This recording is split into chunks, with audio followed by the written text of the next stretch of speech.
ಮನ್ರೇಗಾ ಬಗ್ಗೆ ಚರ್ಚಿಸೋಕೆ ವಿಧಾನಸಭೆ ಅಧಿವೇಶನ ಕರೆದಿದ್ರೆ ಅಬಕಾರಿ ಇಲಾಖೆ ಹಗರಣ ಸೇರಿದಂತೆ ಬಹಳಷ್ಟು ಸಂಘರ್ಷಗಳು ಗದ್ದಲಗಳು ವಿಧಾನಸಭೆಯಲ್ಲಿ ನಡೀತಾ ಇದೆ. ಮತ್ತೊಂದು ಕಡೆ ಲೋಕಸಭೆಯಲ್ಲೂ ಕೂಡ ಆಡಳಿತ ಮತ್ತು ವಿಪಕ್ಷಗಳ ವಾಕ್ಸಮರ ತಾರಕಕ್ಕೇರಿದೆ. ಇದೇ ಬಾರಿಗೆ ದೇಶದ ಇತಿಹಾಸದಲ್ಲಿ ಮೊದಲ ಬಾರಿಗೆ ಮಮತಾ ಬ್ಯಾನರ್ಜಿ ಸುಪ್ರೀಂ ಕೋರ್ಟ್ನಲ್ಲಿ ವಕೀಲೆಯಾಗಿ ತಮ್ಮ ಪರವಾಗಿ ವಾದವನ್ನು ಮಂಡಿಸಿದ್ದಾರೆ. ಇದೆಲ್ಲವೂ ಸೇರಿದಂತೆ ಬೇರೆ ಬೇರೆ ಸುದ್ದಿಗಳಿದೆ. ಇವತ್ತಿನ ಪ್ರೈಮ್ ಟೈಮಲ್ಲಿ ಎಲ್ಲ ಸುದ್ದಿಗಳನ್ನ ಕಡೆವರೆಗೂ ನೋಡಿ. ಎಲ್ರಿಗೂ ಸ್ವಾಗತ. ನಾನು ಶಿವಕುಮಾರ್, ಇದು ಕರ್ನಾಟಕ ಟಿವಿ.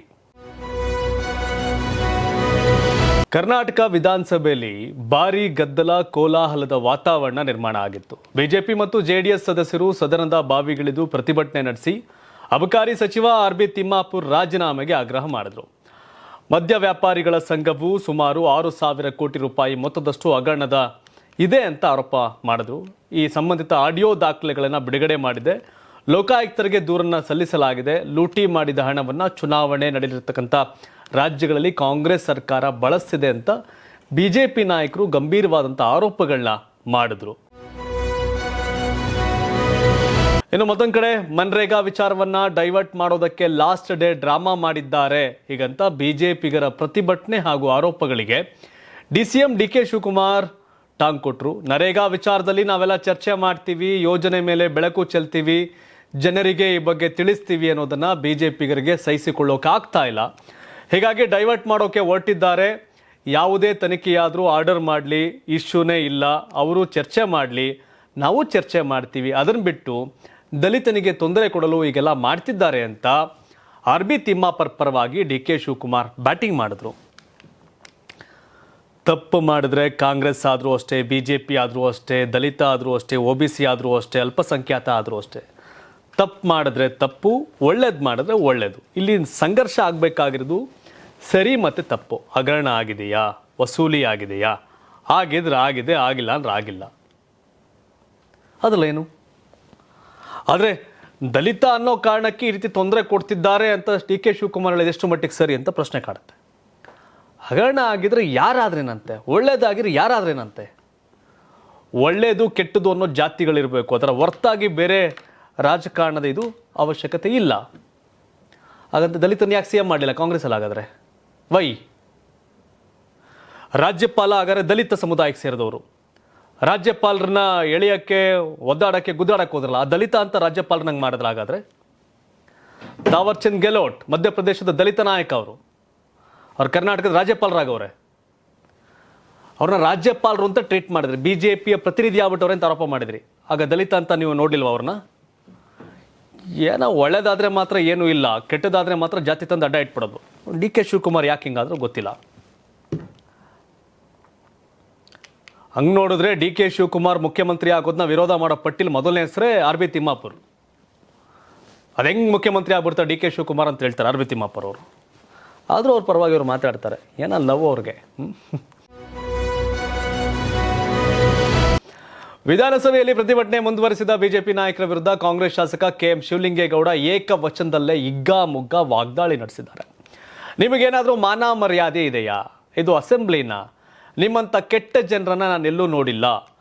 ನೀವು ಕೋತಿ ಆಟ ಆಡೋಕೆ ಹೋಗಬೇಕು, ಇವರನ್ನು ಕೂಡಲೇ ಹೊರಗಾಕಿ ನನ್ನ ವಿರುದ್ಧ ವೈಯಕ್ತಿಕವಾಗಿ ಟಾರ್ಗೆಟ್ ಮಾಡ್ತಿದ್ದಾರೆ, ಇದು ಕೆಟ್ಟ ವರ್ತನೆ ಅಂತ ಶಿವಲಿಂಗೇಗೌಡರು ಗುಡುಗಿದ್ರು.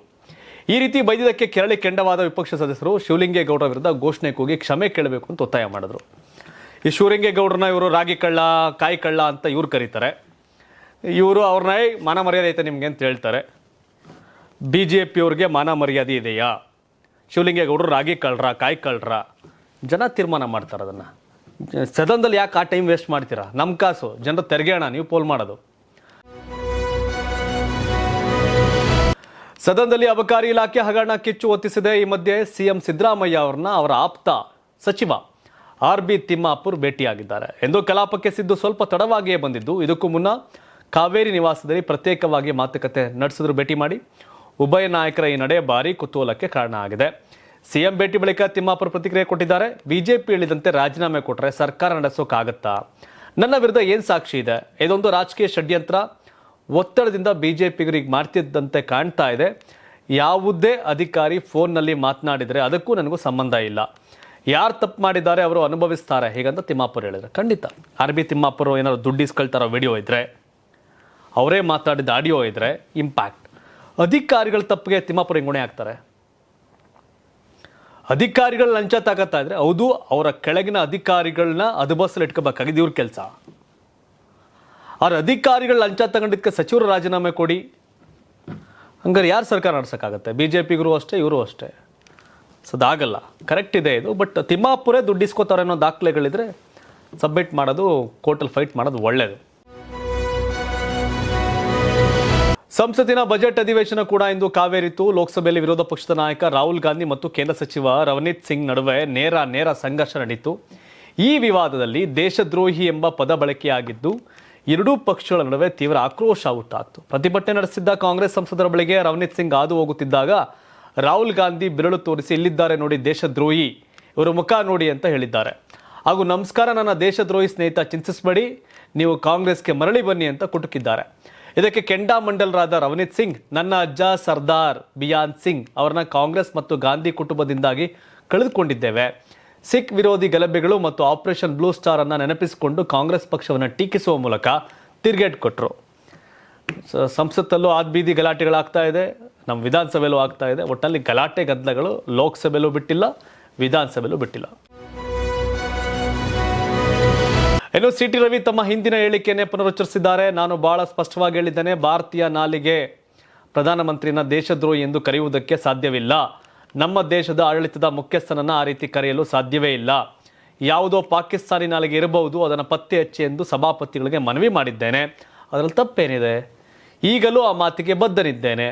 ಹಳ್ಳಿಯಲ್ಲಾಗಿದ್ರೆ ಈ ಮಾತನ್ನು ಬೇರೆ ರೀತಿಯಲ್ಲಿ ಹೇಳ್ತಿದ್ರು, ಆದರೆ ನಾನು ಸಂಸದೀಯ ಪದವನ್ನೇ ಬಳಸಿದ್ದೇನೆ. ತಪ್ಪು ಮಾಡಿದವರು ಕ್ಷಮೆ ಕೇಳಬೇಕು, ನಾನೇನು ತಪ್ಪು ಮಾಡಿದ್ದೇನೆ ಹೀಗಂತ ಕಾಂಗ್ರೆಸ್ಸಿಗರ ವಿರುದ್ಧ ಸಿ.ಟಿ. ರವಿ ಹರಿಹಾಯ್ದಿದ್ದಾರೆ. ಈ ಭಾರತದ ನಾಲ್ಗೆಲ್ಲ ಪಾಕಿಸ್ತಾನದ ನಾಲ್ಗೆ. ಅದೇ ಹಳ್ಳಿಯವರಾಗಿರೋ ಬೇರೆ ಪದ ಹೇಳೋರು ಅಂತ ಹೇಳ್ತಾರೆ, ಇರ್ಬೋದು, ನನಗೆ ಗೊತ್ತಿಲ್ಲ. ಬಟ್ ಈ ಪದ ಯಾವ ಕಾರಣಕ್ಕೆ ಬಂತು? ನರೇಂದ್ರ ಮೋದಿನ ಬೇರೆ ಕಡೆ ಟೀಕ್ಸಾರೋದು ಯಾರೋ ರಾಹುಲ್ ಗಾಂಧಿ ಅವರು. ಹಂಗಾರೆ ಹೆಸರು ಹೇಳ್ಬಿಟ್ಟು ಹೇಳಿ, ಸುಮ್ಮನೆ ಯಾಕೆ ಮೈಗೆ ಎಣ್ಣೆಗೆ ಹಚ್ಕೊಂಡು ಯಾಕೆ ಜಾರ್ಕತ್ತೀರಿ ಸಿ.ಟಿ. ರವಿ ಅವರೇ? ಅದನ್ನು ಆಡ್ಬಿಟ್ಟು ಜಯಿಸ್ಕೋಬೇಕು, ಮಾತಾಡಿದ್ಮೇಲೆ ಜಯಿಸ್ಕೋಬೇಕು. ಅದನ್ನು ಸುಮ್ಮನೆ ಅರ್ಧ ಮಾತಾಡ್ಬಿಟ್ಟು ತಿಳಿಸ್ಬಿಟ್ರೆ ಆಗಲ್ಲ. ಮಂಡ್ಯ ಜಿಲ್ಲೆಯಲ್ಲಿ ಬಿಜೆಪಿ ಜೆಡಿಎಸ್ ಮಧ್ಯೆ ಟಿಕೆಟ್ ಫೈಟ್ ಶುರುವಾಗಿದೆ. ಮಂಡ್ಯ ಜಿಲ್ಲೆಯ 7 ಕ್ಷೇತ್ರಗಳಲ್ಲಿ ಬಿಜೆಪಿಗೆ 3 ಟಿಕೆಟ್ ಸಿಗುತ್ತೆ ಅಂತ ಮಾಜಿ ಶಾಸಕ ಪ್ರೀತಮ್ ಗೌಡ ಭವಿಷ್ಯ ನುಡಿದಿದ್ದಾರೆ. KR ಪೇಟೆಯಲ್ಲಿ ನಾರಾಯಣ್ ಗೌಡ್ರೆ ನಮ್ಮ ಅಭ್ಯರ್ಥಿ, 100ಕ್ಕೆ 100ರಷ್ಟು ಟಿಕೆಟ್ ಸಿಗುತ್ತೆ, 50,000 ಲೀಡ್ನಲ್ಲಿ ಗೆಲ್ಲುವ ವಿಶ್ವಾಸ ಇದೆ. ಆದರೆ ಎಲ್ಲವನ್ನೂ ತೀರ್ಮಾನ ಮಾಡೋದು ಕೇಂದ್ರದ ನಾಯಕರು ಅಂತ ಹೇಳಿದ್ದಾರೆ. ಮೈತ್ರಿಕೂಟ ತಿಳಿಯಾಗಬೇಕಂದ್ರೆ ಹೇಳಿಕೆ ಕೊಡೋದನ್ನು ನಿಲ್ಲಿಸಬೇಕು, ಮಾನದಂಡದ ಪ್ರಕಾರ ಕೆಲಸ ಮಾಡಬೇಕಾಗತ್ತೆ, ಮಾತಾಡೋಕೆ ಯಾರಿಗೂ ಅಧಿಕಾರ ಕೊಟ್ಟಿಲ್ಲ ಅಂತ ಪರೋಕ್ಷವಾಗಿ JDS ನಾಯಕರಿಗೆ ಟಾಂಗ್ ಕೊಟ್ಟಿದ್ದಾರೆ. JDS ನಾಯಕರು 2028ಕ್ಕೆ JDS BJP ಸರ್ಕಾರ ಅಧಿಕಾರಕ್ಕೆ ಬರುತ್ತೆ, ಮುಖ್ಯಮಂತ್ರಿ ಆಗ್ತಾರೆ ಕುಮಾರಣ್ಣ ಅಂತಾರೆ. ಇವರು JDS MLA H.T. ಮಂಜು ಅವರ KR ಪೇಟೆಗೆ. H.T. ಮಂಜು ರೂಲಿಂಗ್ ಈಗ ಸಿಟ್ಟಿಂಗ್ MLA ಇದ್ರೆ ಆ ಕ್ಷೇತ್ರನ BJPಗೆ ಹೆಂಗೆ ಕೊಡ್ತಾರೆ ಏನೋ ಗೊತ್ತಿಲ್ಲ. ಅಂದರೆ ಈ ಮೈತ್ರಿ ಇರಬೇಕು ಅನ್ನೋದಕ್ಕಿಂತ ಕಿತ್ತೋಬೇಕು ಅಂತ ಕಾಣ್ತಾ ಇತ್ತು ಇವ್ರು ಆಟಗಳು ನೋಡಿದ್ರೆ. ಅವರವರು JDS BJP ಅಗ್ಗ ಜಗ್ಗಾಟ ನಡೀತಾ ಇರುತ್ತೆ, ಏನೋ ಮಾಡೋಕ್ಕಾಗಲ್ಲ. ಕಾಂಗ್ರೆಸ್ಸು JDS ಇದ್ದಾಗ ಅದಿನ್ನೂ ಜಾಸ್ತಿ ಗಲಾಟೆ ಇತ್ತು. ಇದು ಅದಕ್ಕೆ ಕಂಪೇರ್ ಮಾಡಿದ್ರೆ ಕಡಿಮೆ.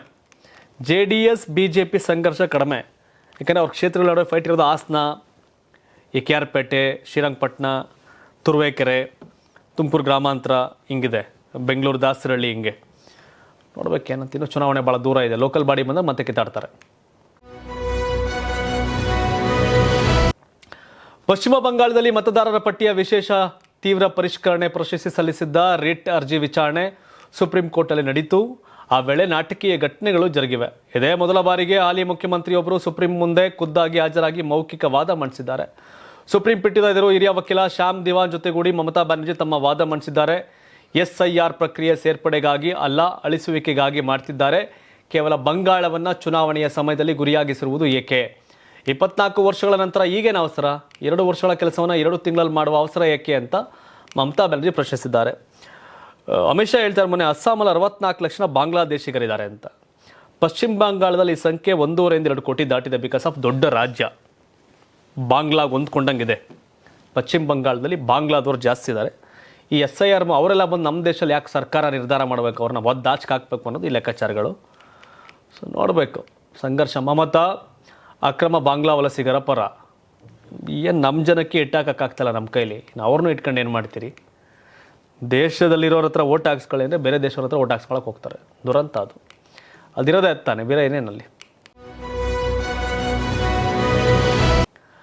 ಮಹಾರಾಷ್ಟ್ರದಲ್ಲಿ ಎನ್ಸಿಪಿ ಬಣಗಳ ವಿಲೀನ ಮಾತುಕತೆಗಳು ಕೇಳಿಬರುತ್ತಿರುವಂತೆಯೇ ದಿವಂಗತ ಅಜಿತ್ ಪವಾರ್ ಪುತ್ರರಾದ ಪಾರ್ಥ ಪವಾರ್ ಮತ್ತು ಜಯ ಪವಾರ್ ಬಾರಾಮತಿಯಲ್ಲಿ ಎನ್ಸಿಪಿ ಮುಖ್ಯಸ್ಥ ಶರದ್ ಪವಾರ್ ಅನ್ನ ಭೇಟಿಯಾಗಿದ್ದಾರೆ. ವಿದ್ಯಾ ಪ್ರತಿಷ್ಠಾನ ಶಿಕ್ಷಣ ಸಂಸ್ಥೆಯ ಆವರಣದಲ್ಲಿ ಸುಮಾರು 1.5 ಗಂಟೆಗಳ ಕಾಲ ಮಹತ್ವದ ಮಾತುಕತೆ ನಡೆಸಿದ್ದಾರೆ.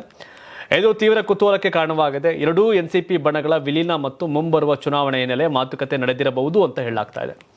ಅಜಿತ್ ಪವಾರ್ ಎನ್ಸಿಪಿನ ಸ್ಪ್ಲಿಟ್ ಮಾಡಿ ಎನ್ಸಿಪಿ ಮೂಲ ಎನ್ಸಿಪಿ SP ಅಂತಾಗಿತ್ತು ಶರದ್ ಪವಾರ್ ಅವ್ರದ್ದು.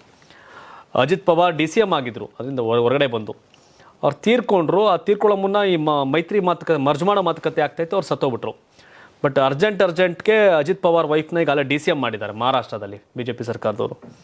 ಬಟ್ ಆದರೂ ಈ ಪಾರ್ಟಿ ಮರ್ಜ್ ಆಗೋ ಲೆಕ್ಕಾಚಾರ ನಡೀತಾ ಐತೆ, ನೋಡ್ಬೇಕೇನಾಗುತ್ತೆ ಅಂತ. ಭಾರತದ ಜೊತೆಗಿನ ಹೊಸ ವ್ಯಾಪಾರ ಒಪ್ಪಂದವನ್ನ ಅಮೆರಿಕ ಶಕ್ತಿ ಕೇಂದ್ರ ಶ್ವೇತಭವನ ಶ್ಲಾಘಿಸಿದೆ. ಭಾರತ ಇನ್ನು ಮುಂದೆ ರಷ್ಯಾದಿಂದ ತೈಲವನ್ನು ಖರೀದಿಸದಿರಲು ಬದ್ಧವಾಗಿದೆ ಅಂತ ಹೇಳಿದೆ. ಪ್ರಧಾನಿ ನರೇಂದ್ರ ಮೋದಿ ಕೂಡ ಅಮೆರಿಕದ ಪ್ರಮುಖ ವಲಯಗಳಲ್ಲಿ $500 ಶತಕೋಟಿ ಮೌಲ್ಯದ ಹೂಡಿಕೆಗಳಿಗೆ ಒಪ್ಪಿಕೊಂಡಿದ್ದಾರೆ ಅಂತ ಶ್ವೇತಭವನದ ಪತ್ರಿಕಾ ಕಾರ್ಯದರ್ಶಿ ಕ್ಯಾರೋಲಿನ್ ಲೆವಿಟ್ ಶಾಕಿಂಗ್ ಹೇಳಿಕೆ ಕೊಟ್ಟಿದ್ದಾರೆ. ಪ್ರಧಾನಿ ಮೋದಿ ಅವರೊಂದಿಗೆ ನೇರವಾಗಿ ಮಾತುಕತೆ ನಡೆಸಿದ್ದಾರೆ. ಭಾರತವು ಇನ್ನು ಮುಂದೆ ರಷ್ಯಾದ ತೈಲವನ್ನು ಖರೀದಿಸದಿರಲು ಮಾತ್ರವಲ್ಲದೆ ಅಮೆರಿಕಾದಿಂದ ಮತ್ತು ಸಂಭಾವ್ಯವಾಗಿ ವೆನೆಜುವೆಲಾದಿಂದಲೂ ತೈಲವನ್ನು ಖರೀದಿಸಲು ಬದ್ಧವಾಗಿದೆ.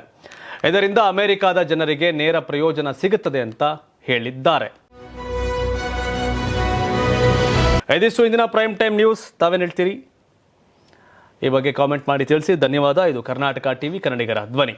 ಅಂತಾರಾಷ್ಟ್ರೀಯ ವಾಣಿಜ್ಯ ಮೇಳ 2026 ಫೆಬ್ರವರಿ 6, 7, 8ರಂದು ಬೆಂಗಳೂರಿನ ಅರಮನೆ ಮೈದಾನದ ತ್ರಿಪುರವಾಸಿನಿಯಲ್ಲಿ ಆಯೋಜಿಸುತ್ತಿದೆ. ಇದು ಕರ್ನಾಟಕ ಕೃಷಿ ಇಲಾಖೆ ಪ್ರಕಟಣೆ. ಯಾರಾಗ್ತಾರೆ MLA ಅಭ್ಯರ್ಥಿ 2028 ಶೀಘ್ರದಲ್ಲೇ. ಪ್ರತಿದಿನ ಒಂದೊಂದು ಕ್ಷೇತ್ರದ ಟಿಕೆಟ್ ಆಕಾಂಕ್ಷಿಗಳ ಸಂಪೂರ್ಣ ಮಾಹಿತಿ ಪೊಲಿಟಿಕಲ್ ಜರ್ನಲಿಸ್ಟ್ KM ಶಿವಕುಮಾರ್ ಅವರಿಂದ. ಕರ್ನಾಟಕದ ನಂಬರ್ 1 ಡಿಜಿಟಲ್ ಮೀಡಿಯಾ ನಿಮ್ಮ ನೆಚ್ಚಿನ ಕರ್ನಾಟಕ ಟಿವಿಯಲ್ಲಿ ಮಾತ್ರ. ನೀವು ಸಣ್ಣ ಆಗ್ಬೇಕಲ್ವಾ? ಅದು ಒಂದು ಉತ್ತಮ ಆಹಾರದಿಂದ ಸಣ್ಣ ಆಗ್ಬೇಕಲ್ವಾ? ಪ್ರತಿದಿನ ನಮ್ಮ ಜೀನಿ ಸ್ಲಿಮ್ ನ ಯೂಸ್ ಮಾಡಿ ಯಾವುದೇ ಸೈಡ್ ಎಫೆಕ್ಟ್ ಇಲ್ದಂಗೆ ನೀವು ಸಣ್ಣ ಆಗ್ತೀರಾ.